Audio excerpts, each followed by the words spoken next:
So we'll call the hearing to order. We do have votes going on right now, and so we'll get started. Then I'll have, and the Vice Chairman, Udall, will be back. He's going to stay and do the first two votes, and then I'll go vote. So we'll work it out.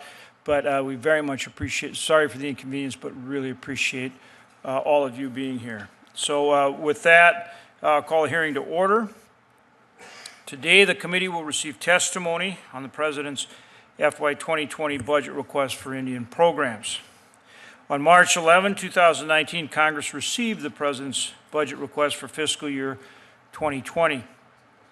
Today's hearing provides the committee an opportunity to examine the administration's request for funding Indian programs. The President's budget request provides a look at the administration's priorities for the following fiscal year and beyond. Through varying programs and initiatives, the administration has created over 5 million new jobs, decreased the unemployment rate, and made it easier for tribes to participate in a renewed economy. While making programs more effective and efficient, we must consider the President's budget request priorities and its effect on the fiscal status of our government.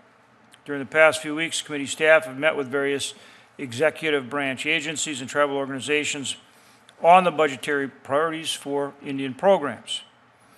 Understanding that financial adjustments are to be made in our annual budget request, we cannot forget that Indian programs require appropriate funding to operate and maintain services to the millions of American Indian, Alaska Native, and Native Hawaiians living in the United States.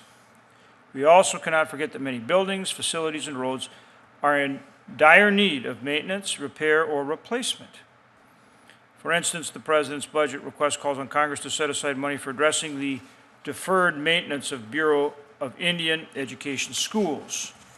The Department of Interior estimates a BIA school deferred maintenance backlog of $634 million. Although there is much work needed to fulfill our treaty and trust responsibility to Indian tribes, progress has been made in addressing health care needs for American Indian and Alaska Natives.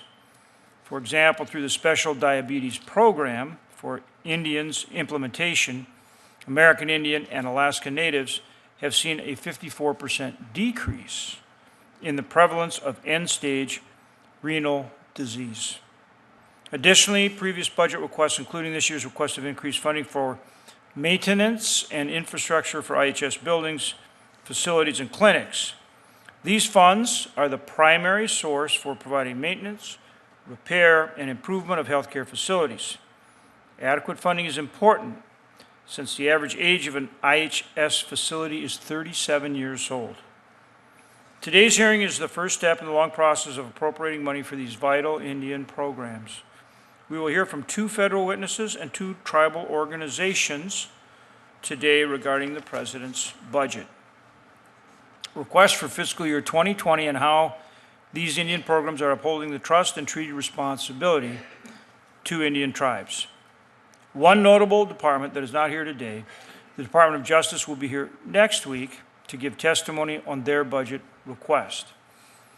At this point, I would normally turn to Vice Chairman Udall for his opening statement. He'll provide that when he returns from the votes. I would ask Senator Smith, did you have any opening statement to make?